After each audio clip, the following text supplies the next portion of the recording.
Greetings, Vegan Chef Kylie of Eats a Five here, and I'm back for the last part of this meal.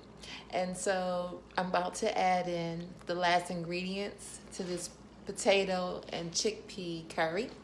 So I forgot to also mention the green that's going to be in here is peas, lovely peas. And so that's going to be added in here as well. Let's get that started. Here we go. So I'm going to pour in my green peas.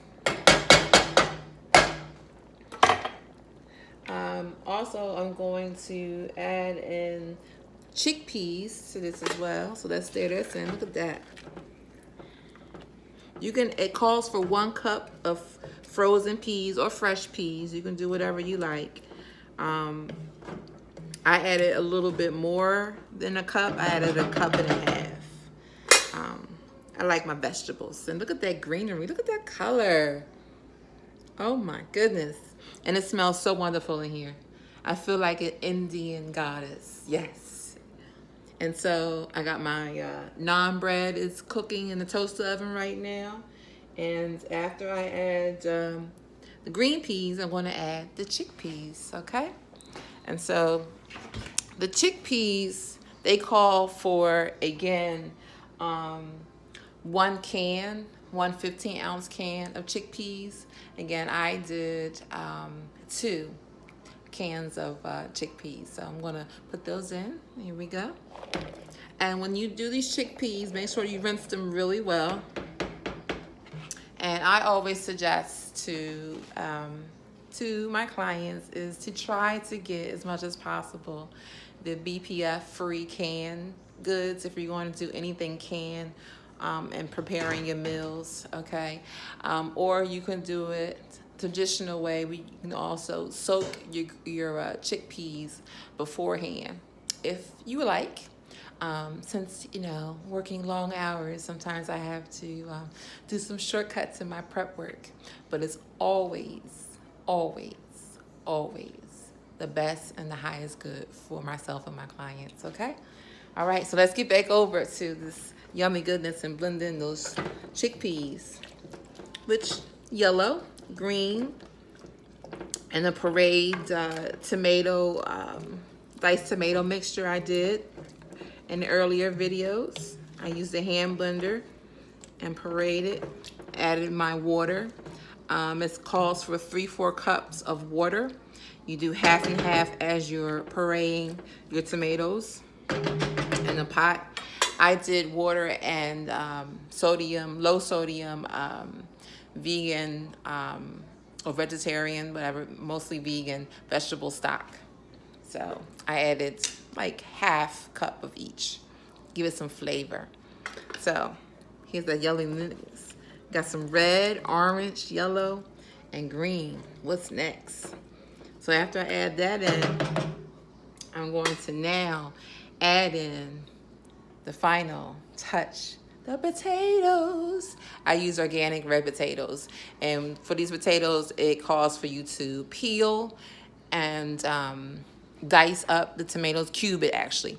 And so what I did is I did red potatoes, organic red potatoes again. And when I peeled them, I left some of the skin on because there's more nutrient values in the skin. More, yes.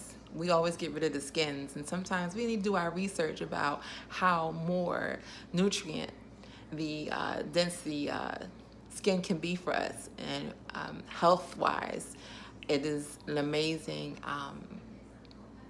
iron, and you have your vitamin C and K and all of that in our skins. And even when it comes to avocado seeds, we throw those away. When we in the research I've done being a vegan for 2 years is that the avocado nut, the little seed inside the avocado, has more nutrients than the avocado itself.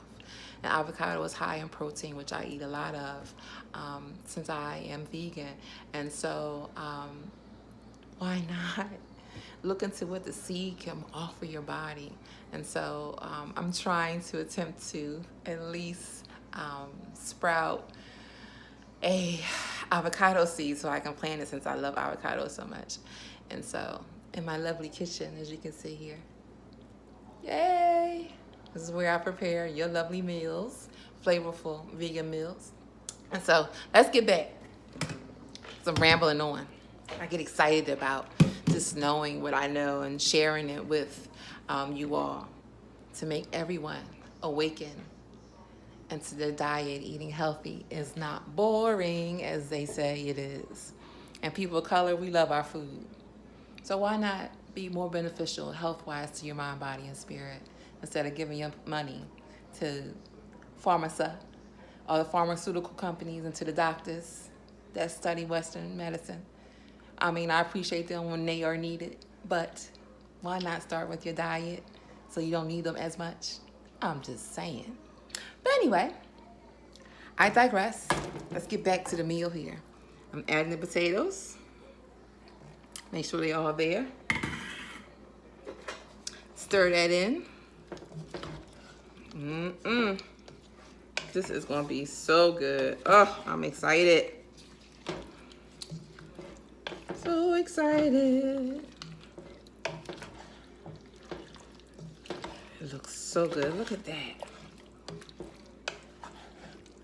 Look at that yumminess.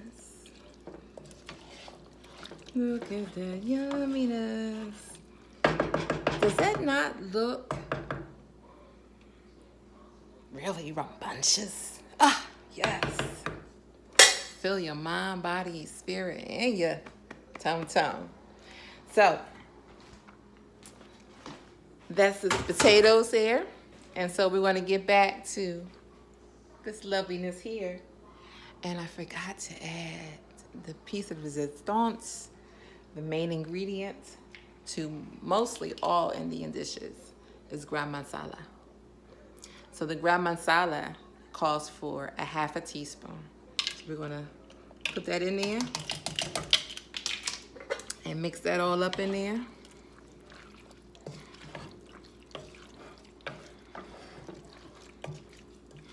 And if you like, you can always add more gram masala.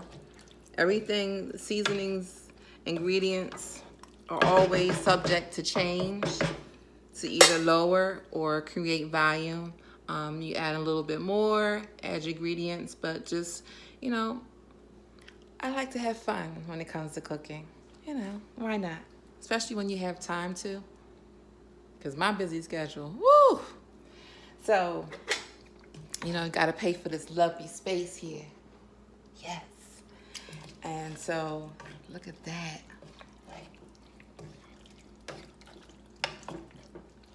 Amazing. And I think I might add a little bit more broth to give it a little bit more,